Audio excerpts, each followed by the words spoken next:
Sekarang kita tengok nombor 9. Okay, suatu fungsi f ditakrifkan oleh fx modulus x tolak 3 untuk domain negatif 1 hingga 7.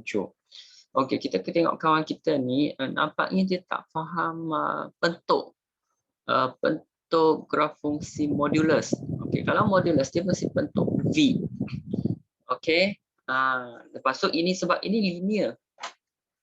X tolak 3 ni ialah linear. Sepatutnya kalau ni linear dia garis lurus macam itu. Garis lurus. Tapi sebab dia modulus, paksi Y dia mesti positif. Jadi negatif ni dia dipantulkan. Itulah dapat bentuk V. So dia bukan, ini kita panggil fungsi kuadratik. Kalau bentuk U ataupun macam ni kan, muka senyum, muka masam ni nama dia bentuk fungsi kuadratik. So dia salah faham.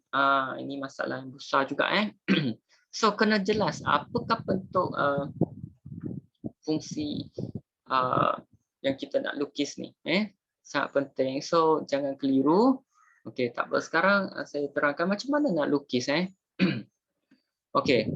So kalau boleh macam saya 3 titik dah cukup lah. 3 titik. Tapi kalau kamu baru belajar, boleh je buat jadual macam buku teks kan. Dia ajar kamu lukis satu jadual, ada X, ada Y kan. Okey, lepas tu tarik negatif 1, 0, 1,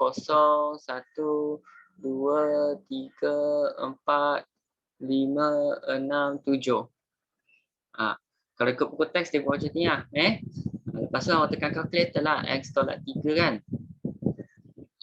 Negatif 1 tolak 3 ialah negatif 4. Tapi sebab modulus, dia akan menjadi 4. Dia akan menjadi 4. Dan seterusnya lah.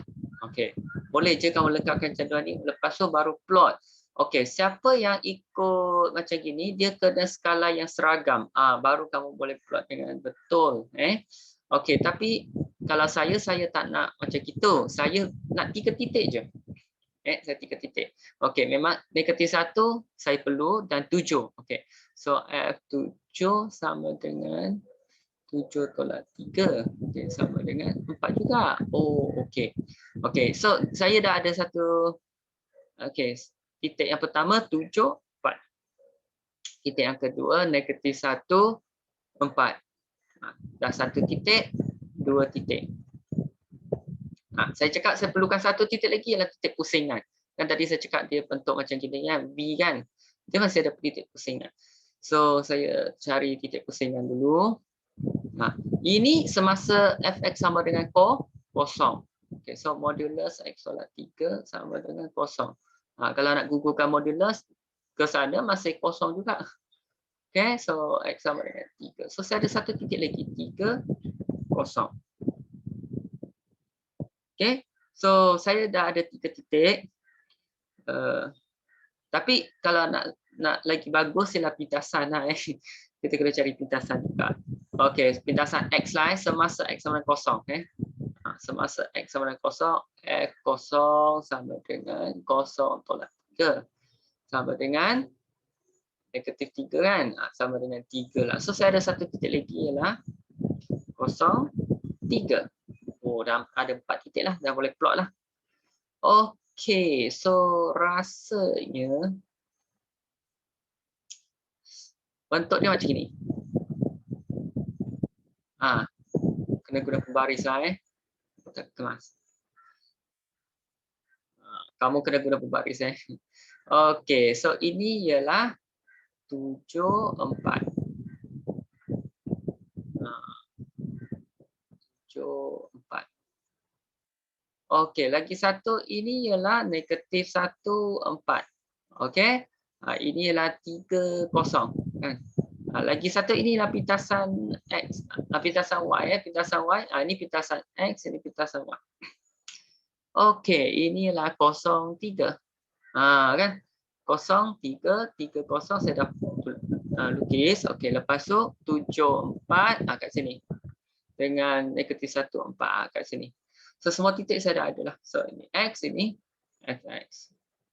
Okey. Siapa yang rasa dia nak ikut macam buku teks ni, kamu kena lengkapkan jadual ni. Jangan lupa cari titik pusingan juga lah. Okey, tapi yang kalau nak ikut jadual, skala mesti seragam. Dia tak boleh macam saya, agak-agak tak boleh. Dia mesti seragam.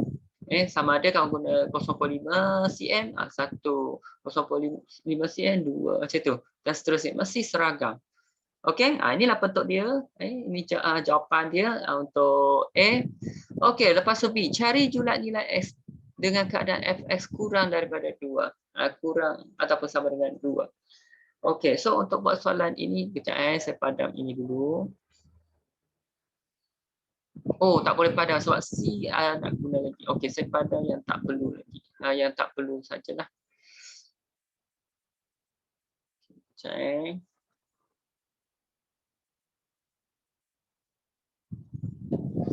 Okey, so macam nak cari julat nilai X. Julat nilai X kena baca habis. So, fx ialah modulus X tolak 3, tapi dia kurang daripada 2. Okey, saya sebelum ni dah terangkan kalau kurang maksudnya dia di antara. Sebab kita nak gugurkan modulus, dia di antara negatif 2 dengan 2. Dia ada 2 kemungkinan.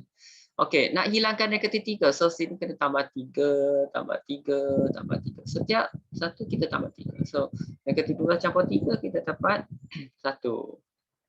Negatif 3 campur 3 dah hilang lah. 2 campur 3 ialah 5. Jadi inilah julat nilai X ni. X ni di antara 1 hingga 5. Macam tu. Boleh? Okey, C. Pada graf yang sama di A, langkahkan Y sama dengan 2, X tolak 3. Ini pun graf garis lurus juga linear. Seterusnya dapatkan nilai X. Okey, boleh. So, kita lukis Okey. Y sama dengan 2X tolak 3. Nak lukis garis lurus senang saja. Kita dapatkan pintasan X, pintasan Y. Okey, pintasan Y semasa X sama dengan kosong. Kalau ini sama dengan kosong, so Y sama dengan negatif 3. Saya dah dapat satu titik kosong, negatif 3. Kalau Y sama kosong, pintasan X, Y sama kosong. Kosong sama dengan 2X tolak 3. Jadi 3 sama dengan 2X, X sama dengan 3/2. Okey. 3/2 saya rasa agak-agak kat sini lah. Ini 3/2. Ni so 3/2 kosong. Okey, satu titik. Okey, lagi satu ialah kosong negatif 3. Kosong negatif 3. Saya panjangkan sikit. Okey, ini satu titik. Okey, so ada 2 titik dah boleh sambung. Kita sambung. So inilah Y sama dengan 2X tolak 3. Okey, boleh?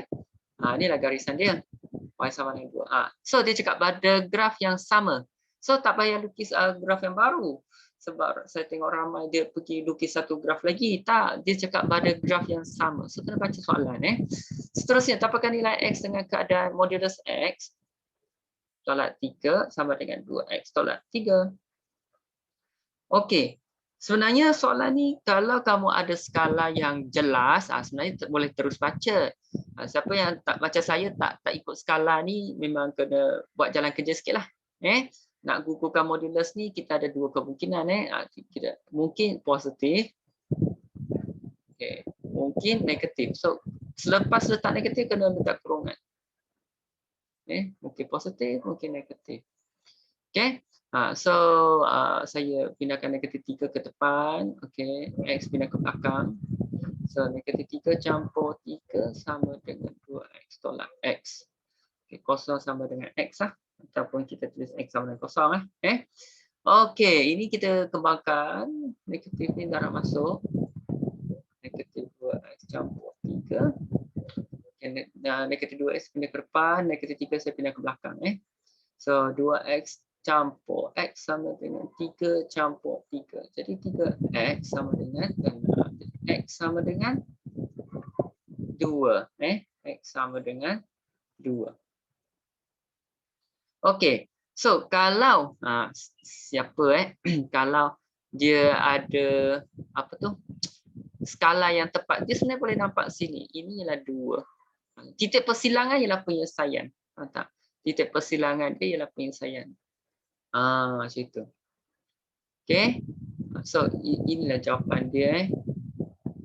So X sama dengan 2 dengan X sama dengan 0. Sebab dia ada 2 kemungkinan. Macam itu. Okey, so boleh tak dapatkan nilai X dengan keadaan ni? Mesti boleh lah dah faham